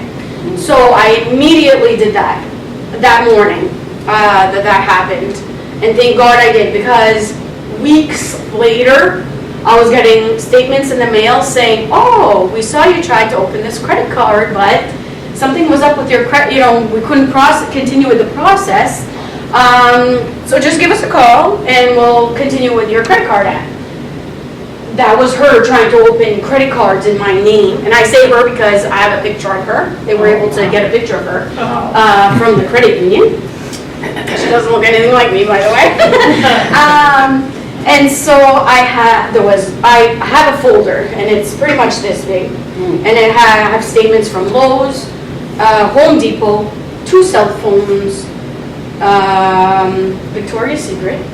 She even and so had I not taken the time to freeze my credit right then and there, all those credit cards would have been open in my name. That is a nightmare to deal with afterwards, because then you have to prove that it's not you that opened those accounts. Now, one way to do that is, so after I had been the 3,000, which my credit union is insured for that type of thing, which I got my money back because of that. So I wasn't out any money. The 3,000, I got it back. But the other stuff, obviously, I would have had to take care of on my own. And that could have damaged my credit for a long time, because now these bills would be coming in. I don't want to pay that. That's not me that did that. So one thing I did is I reported it to the FTC, the Federal Trade Commission. I did a fraud report. I even reported it to the local police station. And it was good to do that, because had an actual account gone through, then I would have had this documentation showing that I, in fact, my identity was stolen. So it might have been easier to deal with, those open credit cards, because I had that documentation. The point I want to make is that it's important to deal with that right away. The faster you deal with it, it's a nightmare to deal with if I would have waited for my statement there, if I would have not been checking my account daily, and I would have waited for my statement to come in the mail. Can you imagine, 30 days later, all of a sudden I have $3,000 missing? Now what? And I have 10 credit cards open my name and 2 cell phones, and it just would have snowballed from there. And she she would have drained my account for sure, because I probably would have gotten notified of an empty account before my statement came in, because she had tried again. And so I had the picture. Obviously, the credit unions provided a picture of the person And so, but because she had ID and she, whatever, and the picture matched her face, and, obviously, there's not much that it's hard because you say, what happened to her? Nothing. How did they find her? She had unless she has facial you know what I mean? Like, they're not going that far for $3,000, I guess. But I still think it's highly important to report and share, because I don't want what happened to me to happen to anybody else. Yes, I got my money back, but there's oftentimes that doesn't happen, and people, 400,000. My mind is blown with that, but it happens often. So identity theft, obviously, don't give out your social, don't give out your, even your birthday. I don't know, obviously, how she got all that info. Must be some sort of breach of some kind, and the information got so high, it's hard to know, but we want to try to keep that information as secure as we can. Contractor and home improvement scams, I'm not sure that that's something that we deal with up here too much, but it's all, we hear about these people that stop by somebody's house and they say, oh, it looks like your chimney needs some work. If you give me $500, I'll fix it for you or whatever, and give $500 and they never show up again. They don't show up the next day. So, those kind of scams happen. Obviously, some are more common for us around here than others. And again, time is critical. It's important to be checking your accounts, even daily is not too much. Yeah, you said that, act quickly. If you had reported it to the credit union 30 days later, would you still have gotten your money? To be honest, I don't know what the time frame is, but I think 30 days is within your statement. It's like your credit card too. Oftentimes there's charges where you get your statement and you're like, oh crap, that's not me that did that. So there is like a window there where you're safe there, and so the credit freeze. If you guys are not in the getting new credit cards, if you're not buying a house, if you're not getting a loan, Insurance. I would, insurance. There's some do soft pulls though, so it wouldn't, that would still go through there. It doesn't affect your credit, but you can't get any loans. Any loans, it's a hard pull there. Just a comment, I froze my Yep. a few months ago for Yep. a reason, and I went just to change my internet provider, and I couldn't because my credit was frozen. Right. They never thought that would Nope. affect that.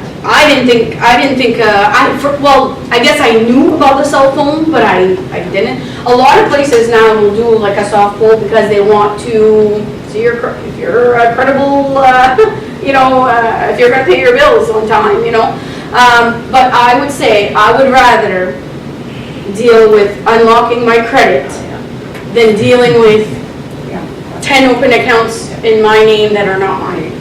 So the little inconvenience that it is to undo it, to just enter your, and oftentimes if you ask which credit bureau they use, like Northsay, it's TransUnion. So if I was going to get a car loan, I would just unlock TransUnion. You know what I mean? You can do that. You can just unlock a TransUnion, leave the other two frozen, and then put in like, they're going to run my credit today, block it back up tomorrow. You don't even have to worry about it again. So if you're, I would suggest that for anybody that is, I suggest it for even younger kids that have socials. You hear about that all the time, where kids' social security numbers are stolen. They can freeze young folks. Anybody with a social security can freeze their, credit. So it's just a safeguard.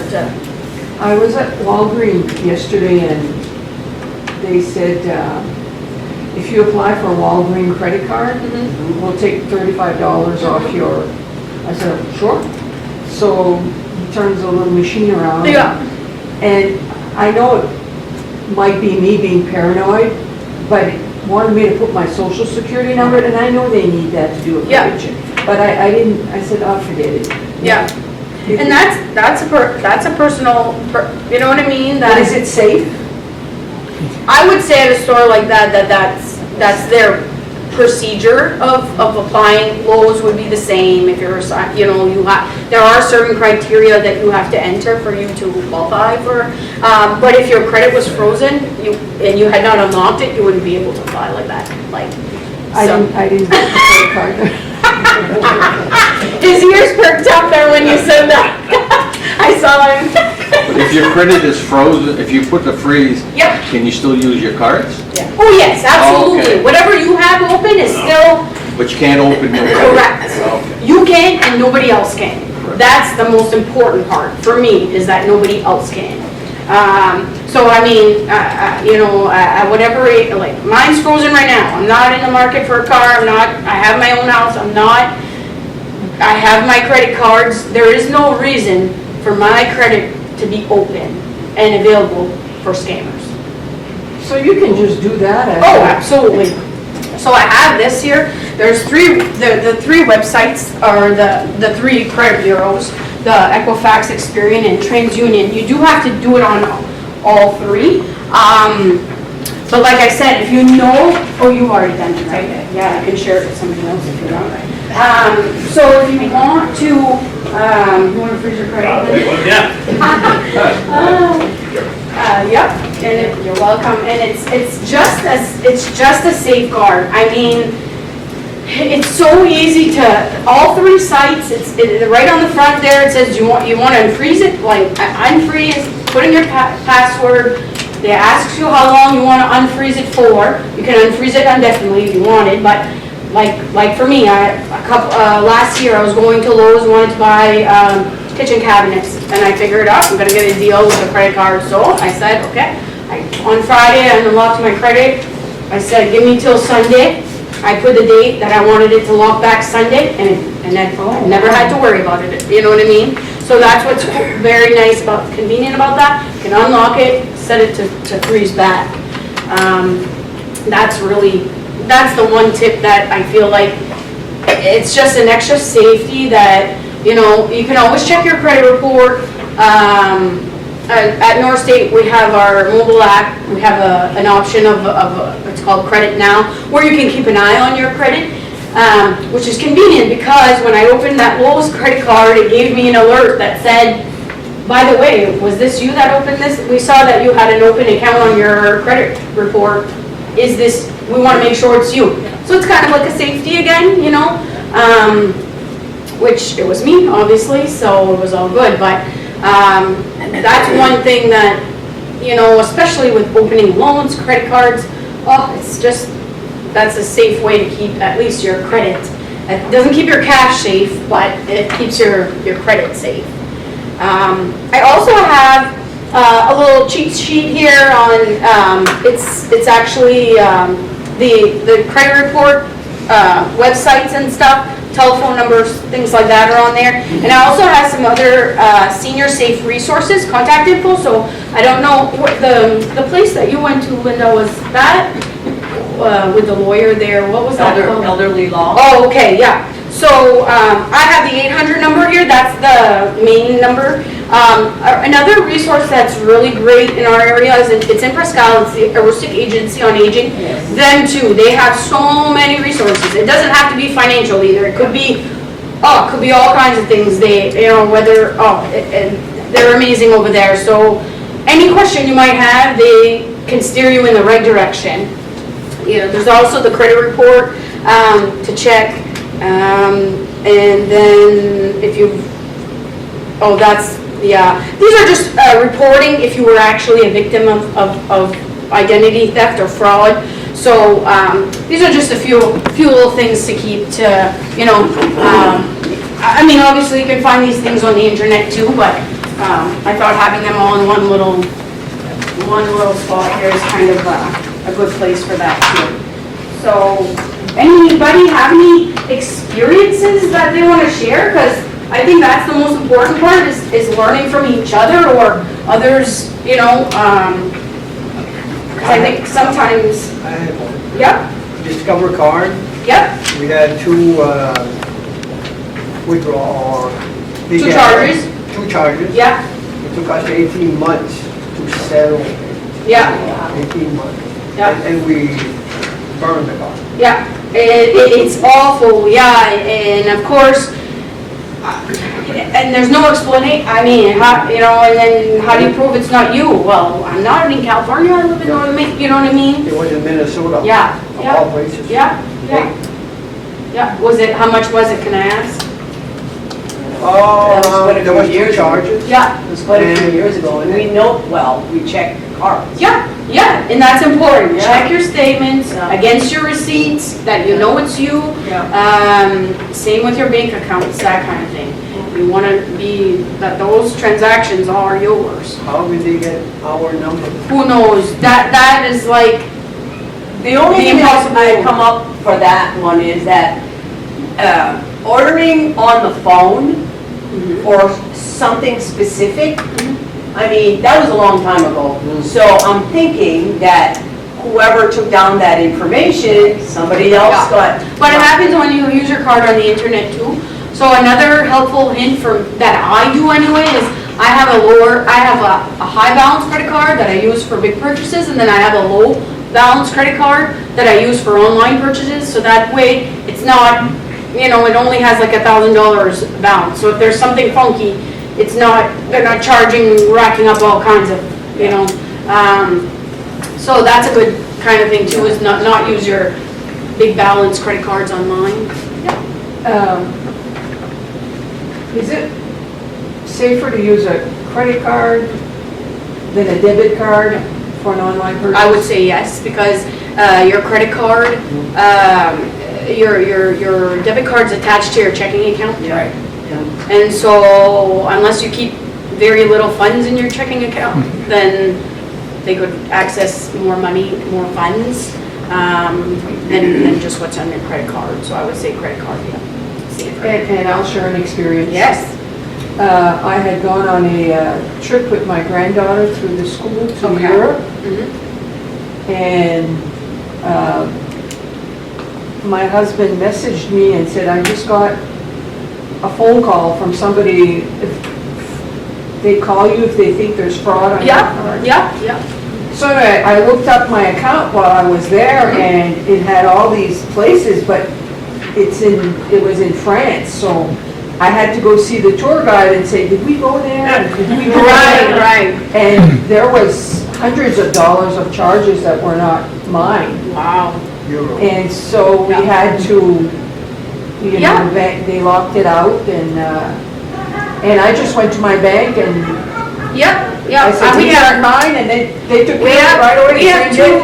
two visa coordinators that work, actually two and a half, and I swear they deal with all kinds of fraud all day long. It's really unfortunate, but that's why we try to share and educate, and some of it is out of our hands, like a random purchase. You didn't do anything, you know what I mean? You didn't do anything wrong, that showed up on your account, you know, so, but it's being aware of your statements and your, you know, transactions.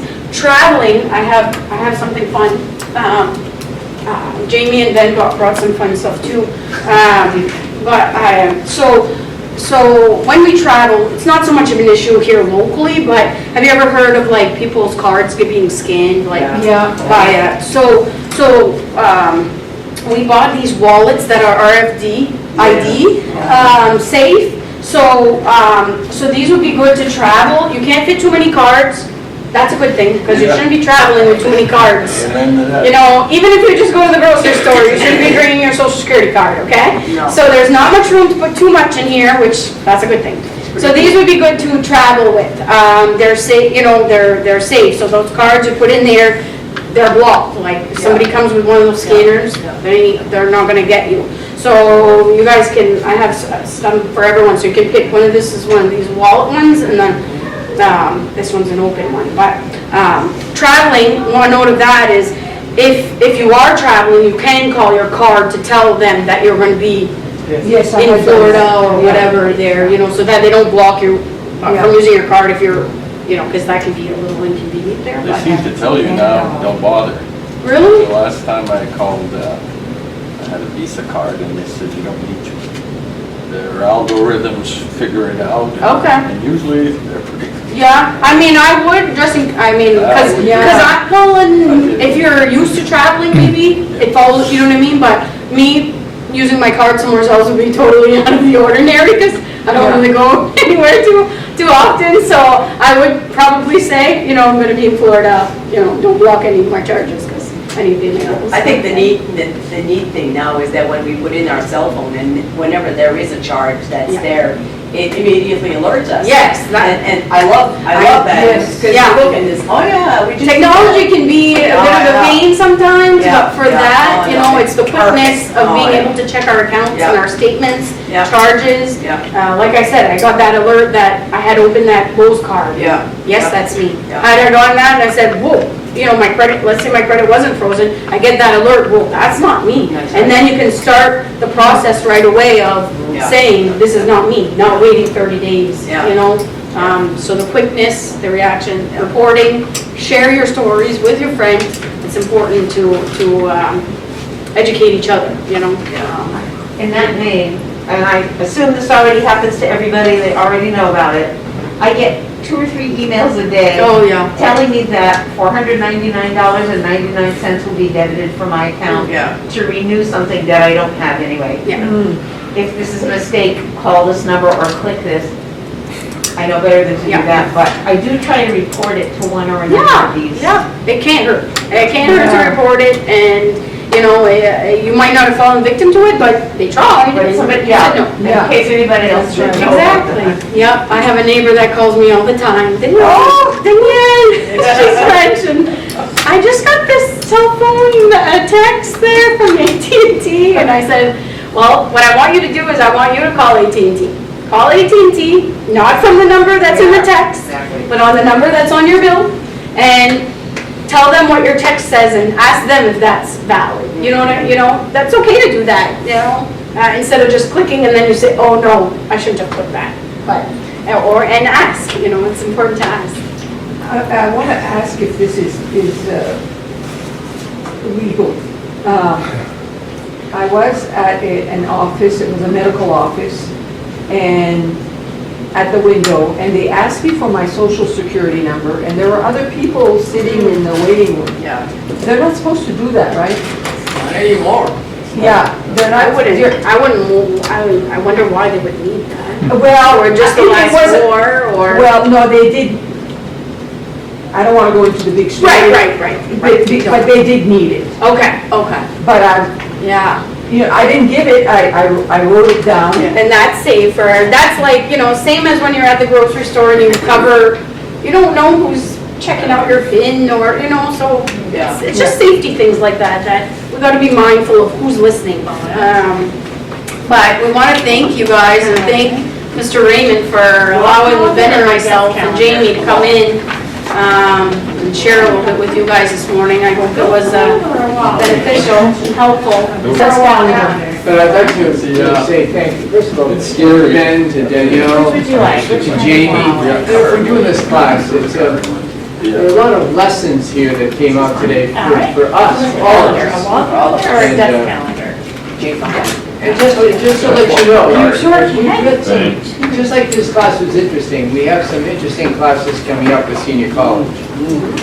So we have a creative writing just coming right up, and there's one that's coming in on April 18th. This is the Secretary of State of Maine, is coming up to give a class on managing elections. Interesting. You should come, Ben. I should Well, this is, surely it's open to You can help everybody. teach it. But, and actually, following that class, we have another one. We have 4 Boston Marathon runners that are coming here to talk about their experience, either with training for it, preparing for it, the logistics, running it. How do you get mentally and physically ready for this. So, again, this is firsthand, just like today was firsthand from people who, are in the field. And so this is all coming up on our senior college, but for today, thank you. Thank you. Yes, thank you, very well done. Thank you.